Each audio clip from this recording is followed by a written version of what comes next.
got to turn our attentions to some WWE, and I found an article, Nika. Ooh, we don't do interesting. WWE articles too often, but this one was a little too good to resist, at least for me. Okay. But I saw this posted on WWE.com itself the other day. It was written by Mark Caboli, or Caboli. I don't know how you say the last name, so apologies, but we'll go with Caboli. Mark Caboli is a veteran NFL writer and Pat McAfee show contributor.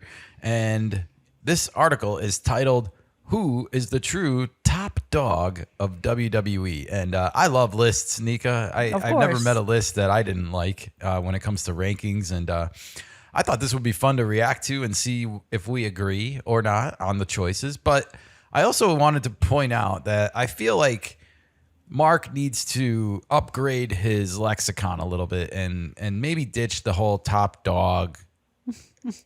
So 1990s. It is. And it's just like, I don't know. It seems like a little bit unnecessary in 2025 that there are maybe better ways of putting this. I'm not a fan of calling men dogs in general. So I guess that's where maybe that part of it comes from. And that only includes men because we're not going to call women dogs. Well, of course. And that also leads me to maybe a bit of a complaint with my list is that this is not intergender here. Mm-hmm. And so you're just ranking the dudes. And while I understand that it's a male only list, I guess it would be interesting to see where some of the women fall in with some of the men. And it's like the way it comes across a little bit is that all 10 of the wrestlers that are in this article, being men, are above any of the women. And I don't know if that's necessarily true anymore. Yeah. There are some great women characters on the show. Having said that, let's get into it. The setup. With the return of Roman Reigns at Raw last Monday, and with his sights surely set on SummerSlam and getting even with Paul Heyman and his new crew, it got me thinking about the ever-growing group of the hardest-working superstars that can lay claim to being the top dog of WWE. Now, top dog can be defined in a multitude of different ways, spanning from being a main eventer to their mic work, to their in-ring work, to the titles they hold, to a combination of all of these. I like to define it as a little bit of it all, with a heavy emphasis on who the company can't afford to be without. Okay. So the one thing I'll give him credit for here is at least defining how he's going about making this list, and even defining what a top dog means to him. So as much as a credit as I think he should ditch the terminology a little bit, at least, there's nothing offensive about what he's implying a top dog means. It's just his terminology for using it. So without further ado, Nika, let's get into the list. We're going to start with some honorable mentions, and these were not ranked, but I would assume that they're like kind of in order from top or bottom to top. I don't know. But either way, this was the list. Honorable mention, Gunther, the current world heavyweight champion of the world. Gunther. Nobody has been more dominant than Gunther since joining the main roster, and that instantly puts him as one of the top competitors in the business. I think it's ranked from the top to the bottom because Gunther will be number one.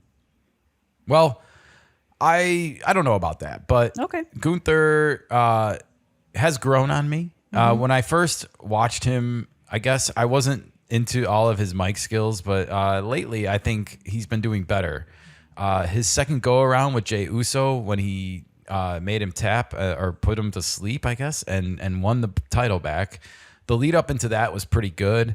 The back and forth then with Goldberg, I thought that was going to fall flat, and it didn't actually. Mm-hmm. So that was good. And then now he's in a feud with CM Punk, and I'm excited to see where this goes with Gunther a little bit. So I'll agree with Gunther being an honorable mention at least. He's definitely not in the top 5, but I would put him in the top 10, I think, right now of male performers. What about you? I think he's one of the top performers. Okay. Because you think he's good on the mic, or do you think he's great on the mic, or do you think he needs some work? Well, his mic skills might have to improve a little bit because his fighting ability or just bickering ability are kind of feel the same with every single opponent. That's true. He doesn't seem to have a very deep arsenal of dialogue. Right. He seems to go back to the greatest hits and True. I'm gonna tear you apart and I'm gonna rip you shred to shred and Yeah, it needs a little bit of diversity in there. definitely. So But other than that, I think he is a great wrestler as a technical and, well, entertaining value that he brings out. And yeah, ditch he's the grown damn- on me. And ditch the damn loafers. Ditch the Jeez. loafers. Put some damn socks on, man. It looks tacky. Ay. All right, moving on. Jey Uso in the top 10 here as an honorable mention. Not many have come out of singles obscurity like Uso to be a main player like Us has been over the past year. Sure, he might get beat up and lose some matches, but he's always in the mix as a low-key big dog. And yeah, Jey Uso is one of the highest selling merchandise performers for WWE. He definitely So has the crowd going. that part of it cannot be ignored. He has one of the most unique entrances in all of professional sports, and going in through the crowd and the interaction that he gets. Even Roman Reigns was doing the yeet dance with him in the audience the other night. And Yeah. you just can't underestimate how popular that is. I think he is low-key underselling Jey Uso here a little bit. I think he would be probably in the top 6 or 7. Okay. Moving on, we got Drew McIntyre, everybody. The Scottish psychopath may not be in the upper echelon of big dogs in the company at this very moment, but he's not that far away. At any point, he can step up and take any title. Yeah, I don't know if I agree with this, actually. I don't know. I like Drew McIntyre well enough. I don't think he's been underutilized. He has been underutilized, and I don't blame him necessarily for that. But for whatever reason, I feel like he has not been given he hasn't had a good year. He got unceremoniously ousted from the Royal Rumble, and that was apparently earlier than he was scripted to. Yeah. And it seems like he then went into a feud with Damian Priest that he got the short end of the stick from almost every time they faced each other in any kind of matchup. Then he had a fight with Randy Orton. Then he had a fight with Randy Orton, and he lost that after his first match back from being put out of action by Damian Priest. Well, he was also injured. They said that, yes. We don't know how serious it was, but I thought he was going to be out longer than he was. And so I was surprised to see him return when he did. And I also feel like a lot of his best days are sort of behind him. Like, he's had championships, he's held titles, and I don't see him getting a big push anytime soon right now. Perhaps I'm wrong about that, but there's only so much gold to go around. So I don't know where that puts Drew McIntyre on the roster and on the, probables for earning a title anytime soon. I just don't know. I don't agree with that sentence. At any point he can step up and take any title. I don't believe that. I don't either. Sorry. Who's next? Randy Orton is next. The Viper. If you want to make a name for yourself, go after Orton.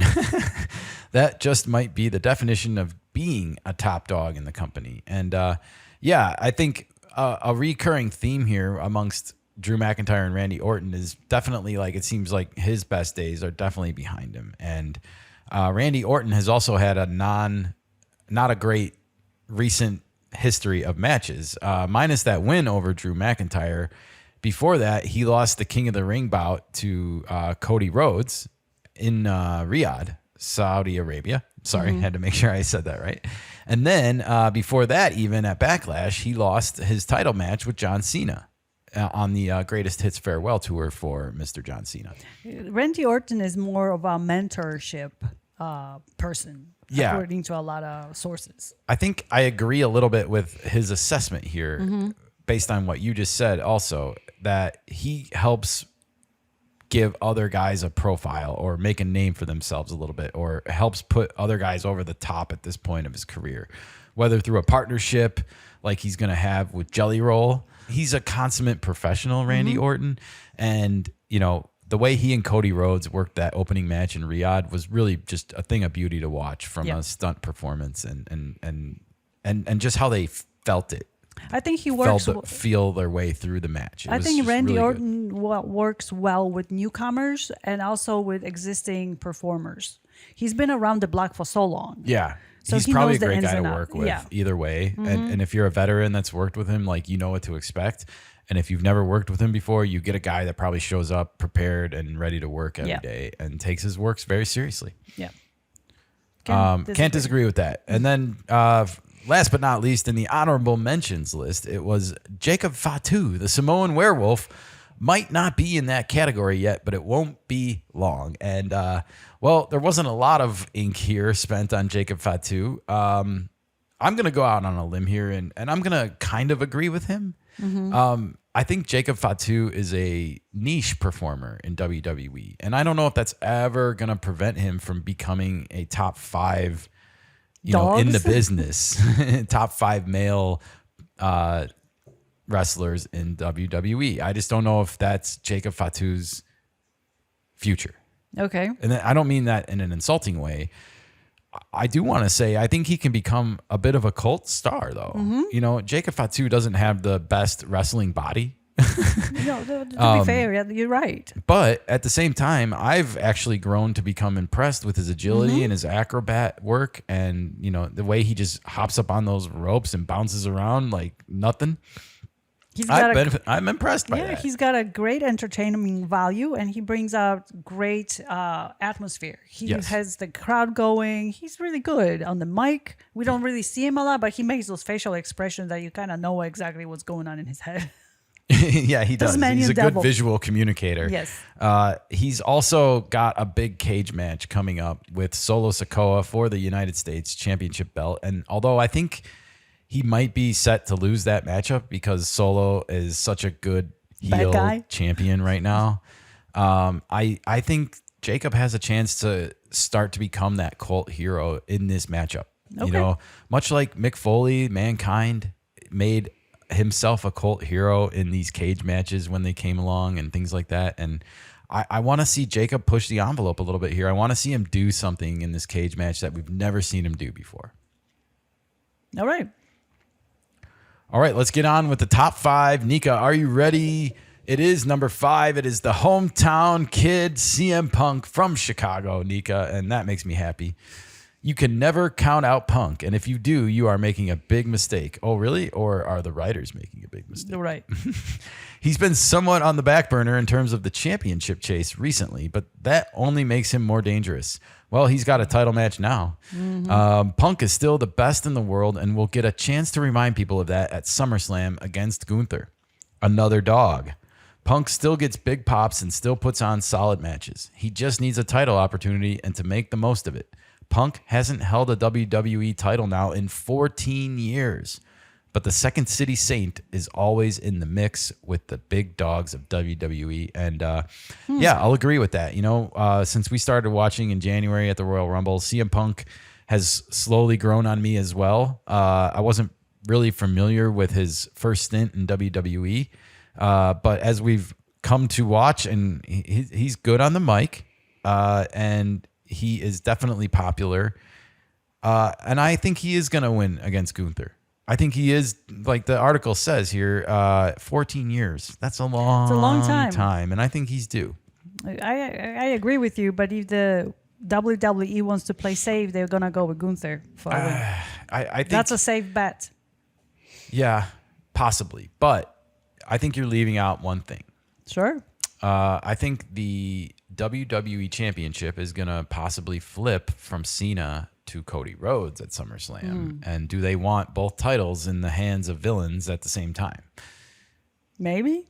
I mean, right now, I guess you could say that because Cena and Gunther have it at the same time. But I want to remind people, Jey Uso not so long ago was the world heavyweight champion, and that had been since WrestleMania. So he had a pretty decent run. Cena's had his run, and I think that's about to come to a close. And I think we are going to see the bait and switch at SummerSlam that we've talked about. So having said that, I think CM Punk's due. We'll have our full prediction show coming up soon. Don't worry. But my instincts and my gut are leaning towards CM Punk putting a little gold around his waist. All right. It will be rightful after 14 years of absent. All right. Counting down. Number 4 on the list was the aforementioned John Cena. The last time is now. One last time. Cena's promise to ruin wrestling on his way out the door with WWE sure looks like it could become a reality. Winning his 17th World Championship and main eventing at WrestleMania 41, WWE Backlash, and WWE Night of Champions to go along with a resume like no other makes Cena a de facto big dog. Like it or not, everybody wants what Cena has, and that goes beyond the undisputed WWE Championship. And it's hard to disagree. You know, like I've already seen a lot of posts and whispers on social media that WWE is going to be hurting when John Cena leaves and does actually hang him up. And it's hard to argue with that. He's been such a joy to watch. And I think just he has so much fun playing a villain. However, I also feel like he's due to switch sides pretty soon too. And the fact that this article is like kind of promoting the fact that he wants to ruin wrestling and stuff, like we know that that's not going to happen. And I do think that the bait and switch that's coming is going to be the start of the beginning of the end for John Cena, because he is going to want to go out with the crowd pops. He's going to want to go out a hero. He doesn't want to go out getting booed. Yeah. But I do think he has had fun playing this villainous role. Absolutely. But it's time. It's time to switch it back and go out on a high note. Let somebody else be the heel. Well, speaking of heels, it brings us to number 3 on the list, and that is our guy, Seth freaking Rollins. And, you know, before we talk about the actual article, just want to say up front, Seth is personally my favorite current WWE performer when it comes to the microphone. Is that because of the Bears? Well, that has a little bit to do with it, I'm sure. But no, it's just more because of what I've said before about how I feel like he is emboldening the legacy of Triple H a little bit, and with his mic skills and his cockiness, and I guess his long hair too. Okay. I know you are thinking Rollins is going to be out of action for some time after suffering a knee injury during Saturday night's main event. Or is he? Wait and see. So how in the world is he one of the top dogs heading into SummerSlam? Well, because he's Seth freaking Rollins. That's why. There is a reason why he was on an upward track toward the World Heavyweight Championship, and make no mistake about it. He was and still is, especially with the Money in the Bank contract in hand. Paul Heyman as his oracle, and up-and-comers Braun Breaker and Bronson Reed watching his back. I said this, why not just cash in with crutches? You know? I guess it's not right to the league to hold a title while you are, quote, out of action, but like that would be pretty villainous too, and be like, haha, I got it, and you can't wrestle me for it. Exactly. I got a doctor's note. Unfortunately, Rollins endured an injury, but he will continue to be allowed to hold the contract for another 11 months, which makes him dangerous. It just might not be anytime soon. And, well, we'll wait and see about that, you know. We've heard whispers, we've seen things written in other places that this is a work, and maybe it's not as serious as it was being made out to be, I guess, with the media.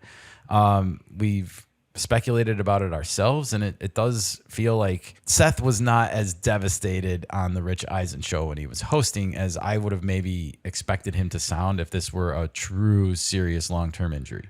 But could that be because he's been in a wrestling for so long already, and he kind of knows the injury situation. He knows what he has to go through. Nika, I want to remind you that this is a man that said 3.5 days after this injury occurred that they still hadn't reduced the swelling enough to get clean imaging. I know. We both know that, like, at least within 24 hours later, being on anti-inflammatory medication, that you're going to be able to get a clear image. Yeah. And somebody that's as important as Seth Rollins, it's like Shohei Ohtani or Michael Jordan getting injured in your league. Like, you're going to need to know as soon as possible, not just for the team, but for the health of the league. True. So I give you that. I guess that's the one thing that makes me pause and be like, this is a work, isn't it? Mm-hmm. All right. Well, we'll wait and see. But moving on the list, it is number 2, the American Nightmare. No surprise here, Cody Rhodes. Don't take my word for it, but the American Nightmare might not be the top dog. He's close, but he's the guy that everybody is gunning for. Rhodes hasn't been a champion since losing to John Cena at WrestleMania 41, yet the roster seems to be still gunning for Cody. Randy Orton, Drew McIntyre, Cena, CM Punk, Kevin Owens before he was injured, and maybe even Dominic Mysterio, who has dropped a nugget or two recently about his mindset, make your mind wander. Surely there are others that I've forgotten who weren't shy of telling Cody that they are coming after him. So to me, Rhodes is the face of WWE, and many want a piece of him. automatically puts him near the front of the big dog list. Near the top, but not at the top, Nika. Number 2. So who's number 1? Number 1. Well, we'll get there, but number 2. I mean, it's hard to argue with his logic here with Cody Rhodes, but I know we haven't been as in tune like over the past 10 years to offer a lot of insight into this particular conversation and all the history that goes along with something like this list is offering. But to me, I think Cody Rhodes is still number 1. I disagree with his number 1.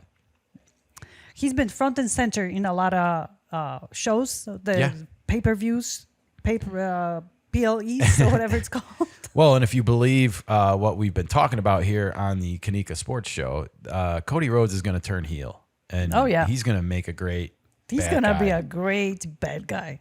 Great heel. Hopefully he and The Rock do align again, and it would be fun. He will bend the knee to The Rock. It would be fun. I want to see it. I want to see him go heel, and I think it would be good for him as a performer. Yeah. And it would give him a purpose. And he can always play the villain and still play up this whole, like, I saved WWE. Yeah. Like, from John Cena destroying it. Yeah. Because that's what John Cena has said. So I like him playing a villainous role while at the same time claiming to be its savior. Oh, yeah. That's a great It's plot. a good one. Plot twists. Maybe they should hire me as a writer. No kidding. All right. Well, that does bring us to number 1. And again, I disagree, but I do think he's probably number 2 at this point. And that is Roman Reigns. The original big dog has worked a limited schedule that has included one singles match since he lost the undisputed WWE Universal Championship over 15 months ago at WrestleMania 40. Yeah, one singles match. He did have that 3-way contest at WrestleMania 41 with Seth freaking Rollins and with who was the other one in that match? CM Punk. CM Punk. And that was the double cross by the wise man, Paul Heyman. First, he screwed over CM Punk. Then he screwed over Roman Reigns when everyone thought he was going back to Roman Reigns. And then he aligned with Seth Rollins.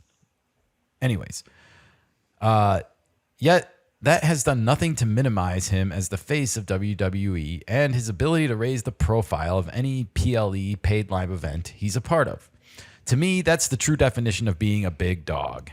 The pop from the crowd when his music hit during Raw last week illustrated that he is still a pretty big deal, regardless of how long we haven't seen him. When Reigns is around, something significant is about to happen, and if it doesn't scream big dog to you, then I don't know what would. You add all that with the title history of him holding on to the championship for 1,316 days, that puts him in the conversation with Bruno Sammartino, Bob Backlund, and Hulk Hogan, the Immortal. So how can't he be on the top of the list in the conversation of who's the best? Well, I'm going to challenge you a little bit here, Mark Caboli, and just say, by your own definition, it's who's the top dog now. And it seems like we're just celebrating a little too much of what was with Roman Reigns. And I think you answered your own part of it in the beginning of your definition here, or of your explanation. He works a limited schedule. I don't think he can be number 1 and work a limited schedule. And I'm not saying that Cody Rhodes doesn't take time off. We know that he did. But the fact of the matter is Cody Rhodes came back and did King of the Ring.